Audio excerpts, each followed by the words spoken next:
আরে চলো ভিতরে চলো।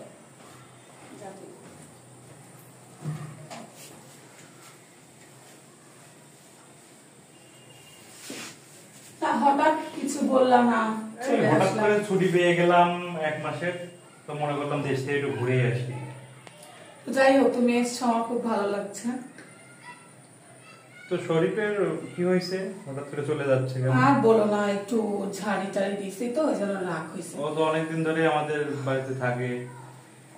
বিষয় হচ্ছে যে শরীফ ছেলেটা খুব ভালো, ওকে আমি অনেক দিক দিয়ে টেস্ট করলাম, পরীক্ষা নিরীক্ষা নিলাম, তো আমার মনে হয় খুবই ভালো, সৎ এবং আদর্শবান ছেলে। তো এখানে আমার মনে হয় যে খুব ভালোভাবে থাকে। হ্যাঁ, ও আমাদের বাড়িতে অনেক আগে থেকে থাকে, ও থাকো, খুব ভালো ছেলে। আচ্ছা ঠিক আছে, তুমি ফ্রেশ হও, আমি তোমার জন্য খাবার রেডি করি। ঠিক আছে, ব্যাগটা আমাকে দাও।